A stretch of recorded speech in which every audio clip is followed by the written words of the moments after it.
دوستوں 1918 میں عالمی جنگ کے اختتام نے ترکی کی شکست اور ایک پر مہریں ثبت کر دیں۔ برطانیہ کی سربراہی میں فاتح قوتیں ترکی کے بڑے حصے پر قابض ہو گئیں اور پھر فاتح اور مفتوح کے درمیان رسواکن شرطوں کے ساتھ ایک ظالمانہ معاہدہ ہوا جسے معاہدہ لوزان ٹریٹی آف لوزان کے نام سے جانا جاتا ہے۔ معاہدہ پورے 100 سال پر محیط تھا۔ معاہدہ لوزان کا انعقاد سوئٹزرلینڈ کے ایک شہر لوزان میں 24 جولائی 1923 کو اتحادیوں اور ترکی کے درمیان طے پایا تھا۔ اس معاہدے کی روح سے ترکی کے ہاتھ پاؤں باندھ دیے گئے اور ترکی اگلے 100 سال کے لیے اس معاہدے پر عمل درآمد کا پابند قرار پایا۔ معاہدہ کی دفعات ان دفعات میں پوشیدہ یورپ کی مسلم دشمنی بھی ملاقاتہ ہو۔ نمبر 1، اسلامی خلافت ختم کی جائے گی اور اس کی جگہ سیکولر ریاست قائم ہوگی۔ نمبر 2، عثمانی خلیفہ کو ان کے خاندان سمیت ملک بدر کیا جائے گا۔ نمبر 3، خلافت کے تمام مملوکات ضبط کر لی جائیں گی، ان میں سلطان کی ذاتی املاک بھی شامل ہوں گی۔ نمبر 4، ترکی پیٹرول کے لیے نہ اپنی سرزمین پر ان کی ضرورت کا سارا پیٹرول اس سے امپورٹ کرنا ہوگا۔ نمبر 5، فاسفورس عالمی سمندر شمار ہوگا۔ ترکی یہاں سے گزرنے والے کسی بحری جہاز سے کسی قسم کا کوئی ٹیکس وصول نہیں کرے گا۔ واضح ہے کہ باسفورس کی سمندری کھاڑی بحیرہ سود، بحیرہ مرمرا، بحیرہ متوسط کا لنک ہے اور اس کی اہمیت کا اندازہ اس بات سے لگایا جا سکتا ہے کہ پھٹنے والی نہر سویس کے ہم پلہ قرار دی جاتی ہے۔ اس معاہدے کے ساتھ ہی خلافت عثمانیہ کی بساط لپیٹ دی گئی اور افریقہ، ایشیا اور یورپ تک پھیلی ہوئی عظیم سلطنت بندر بانٹ کا شکار ہو گئی۔ انہی دوستوں یورپ کے علاقے چھین لیے گئے۔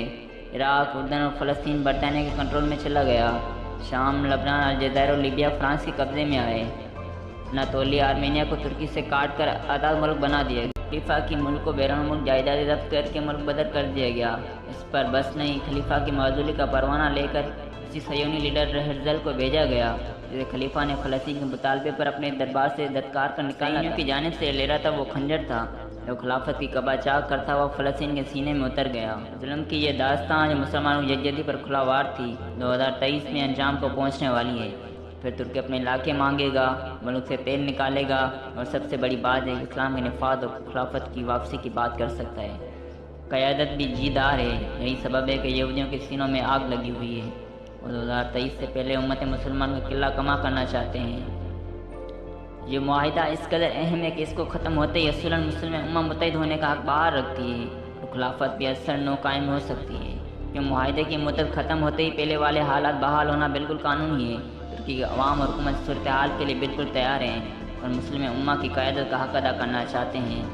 جس طرح کسی مسلم ملک کی حمایت میں ترکی آگے بڑھتا ہے وہ اس بات کا مظہر ہے کہ ترکی اپنا کردار ادا کرنے کے لیے کسی احتیاط کا شکار ہے۔ ترک حکمرانوں نے دشمنوں سے کوئی ڈیل کی ہے۔ دیگر مسلم ممالک کا فرض ہے کہ وہ نبی صلی اللہ علیہ وسلم کی سنت یعنی خلافت قائم کرنے کے لیے کس طرح ترکی کے ہاتھوں میں ہاتھ ڈال کر آگے بڑھتے ہیں۔